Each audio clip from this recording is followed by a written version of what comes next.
The truth is, you're always present. You just don't know about it. You're over, there's some layer on top of the presence which somehow makes you think you're not in the present, but we're always in the present.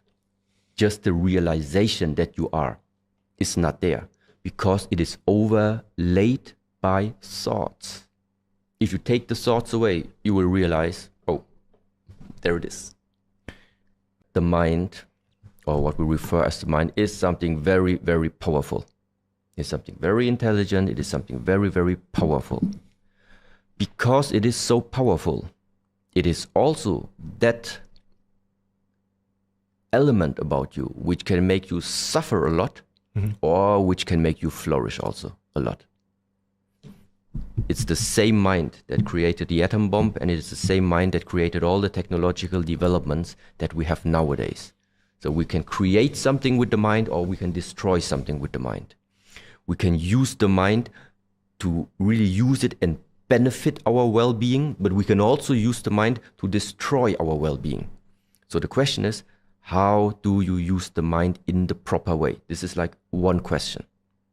So, and how now to make better use of the mind or better use of the presence?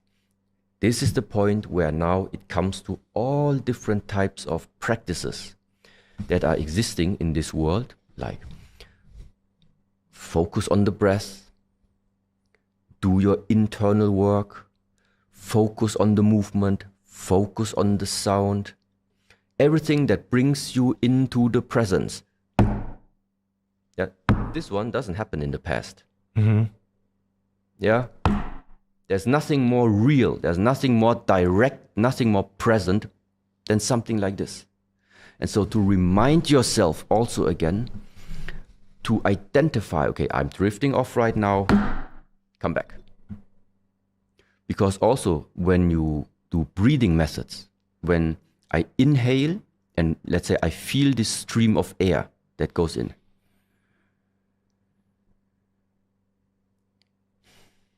Also, in the moment where your mind is locked on the breath, so you follow the line as good as you can. This can only happen in the present. You cannot feel the breath of the past.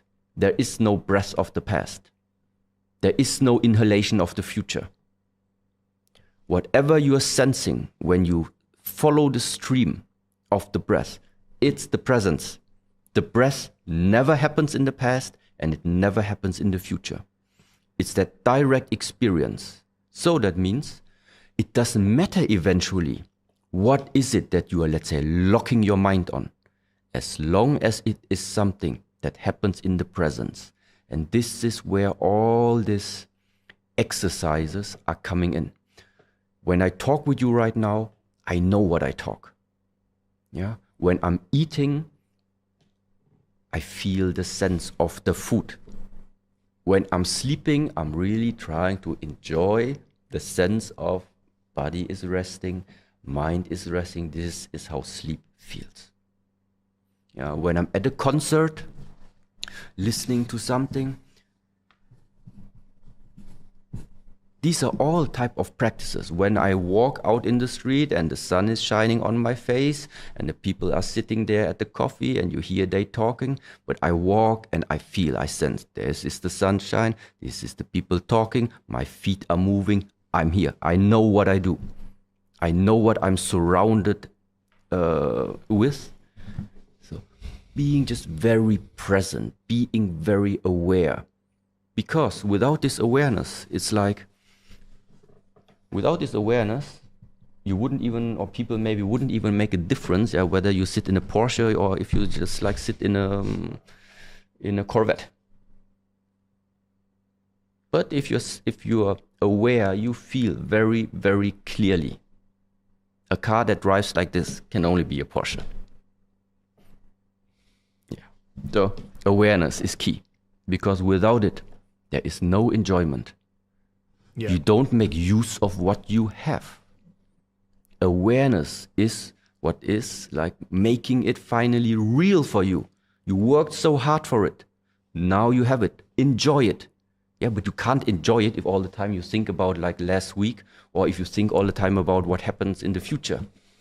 Enjoying what you have is you arrive at exactly where you are right now with what you have. That's it. There is no wishing for something more of the future, and there's not wishing for something that wouldn't have happened of the past. No, you're in the presence. That's it.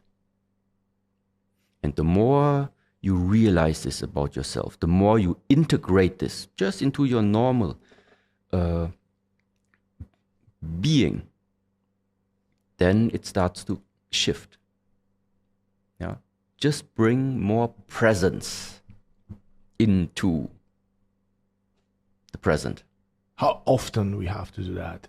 I mean, are you always present, or what percent of the time you try to be present?